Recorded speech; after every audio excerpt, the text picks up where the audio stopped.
Hello, hi, hey you, yes, you with the hair.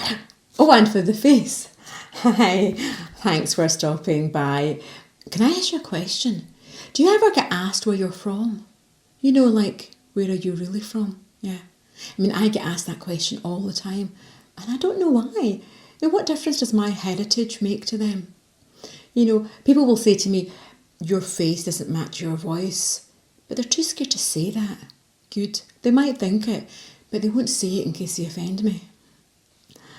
But really, what difference does it make to them? Why do they want to know where I'm from? Does it make them feel more comfortable? Do they want to know what football team I support? Morecambe FC, obviously. Or do they want to know if my house is worth robbing? So my name is Lubna Kerr. And people say to me, that's an interesting name, that's an unusual name. I've not heard that name before. And they're really saying, where are you really, really from? And I say to them, yes, my name, Kerr, is exotic. I married a Scotsman. Well, somebody had to. Us immigrants doing the jobs that nobody else will do. People feel comfortable if they know where you're from because it gives them a reference point. But it's not all about the colour of the skin or your name or the accents, or it could be the word that you use. In Edinburgh we call Diet Coke a fizzy drink, but in Glasgow they call it ginger. Ginger? Ginger's a spice. You use it if you're constipated. Ginger is the name of Spice Girls, and ginger is what you call the hair colour of somebody who comes from a Celtic nation. And you'd never find ginger in a Pakistani person. Well, you would if they drank iron brew and had a chicken tikka masala at the same time that was stuck in their beard. In North Pakistan, there are very white-skinned people. And they have ginger in their hair and their beards. So when the Scottish left India, they left their legacy and their rubbish. So people want to know where I'm from, and they make guesses like South American or Spanish or even Middle Eastern, and I could be all three of those. And sometimes, I just make it up as I go along. But I'm from Pakistan. It's okay, don't worry, I'm behind the TV screen. I can't harm you. I came over here when I was 3.5. I did have to bring my parents with me. I couldn't leave them home alone now, could I?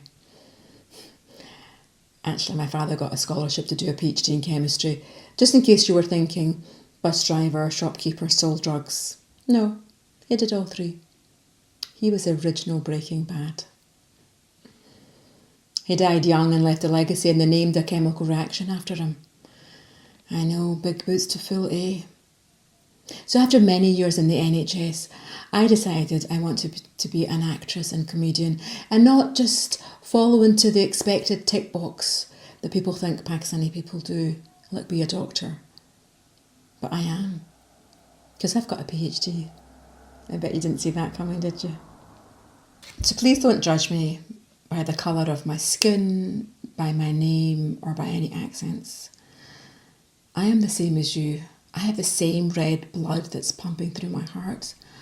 I use the same oxygen to breathe and the same air to give me life. The only difference is I've got a better tan than you. Oh, hello, nice to see you again. So, salam alaikum, shalom, sasrikal, namaste. If I didn't say hello in your language, it's probably because it's a place that Britain didn't colonise. Britain went to the far-flung places of the world where the weather was amazing, the colours bright and beautiful, and the food exotic. And what did they bring back? The jewels. Could they not have brought the weather with them? Do you know the real reason that Britain went to these far-flung places?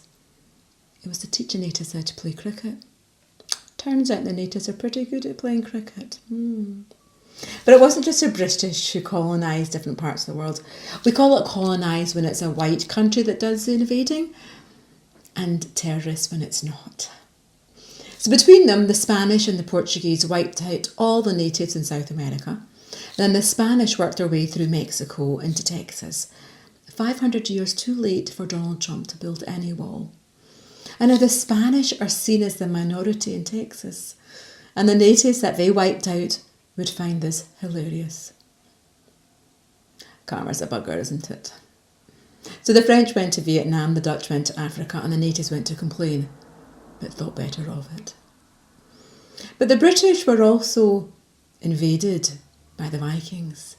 And they came to spread their love and left their legacy in the names of the days of our week, the hipster beards, and of course, our only department store. Yes, IKEA. But why did people want to travel to these far-flung places? Where there's no modern conveniences.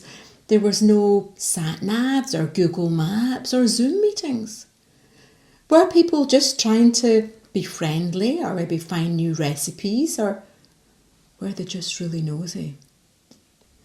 So Christopher Columbus wanted to find if the world was really flat. And Vasco da Gama, he wanted to find the brave new world.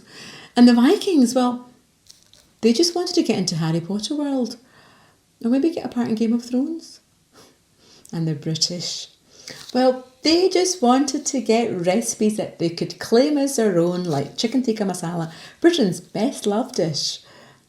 Or maybe they wanted to get into Great British Bake Off. But do you know who the first person was that was nosy? It was Eve.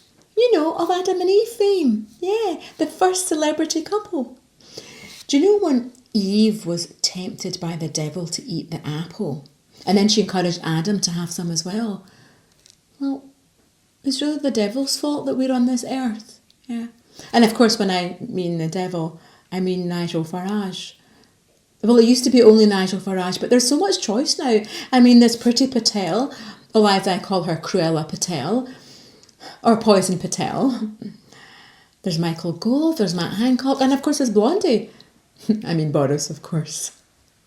So my name is Lubna Kerr. And people say to me, Lubna, that's an interesting name. But they can't say it, it's only 2 syllables. You can say it, can't you, Lubna? But I get called all sorts of things. Linda, Lubina, nosy cow. So Linda, I found out in Portuguese, it means a pretty one. I quite like that. Lubina in Spanish means sea bass. I'm not a beached whale or an old trout yet. A nosy cow, well, that's actually true in any language. But people just want to put me in a box, the tick box. But I'm not going to go into any box until I'm 6 feet under. I'm here to stay.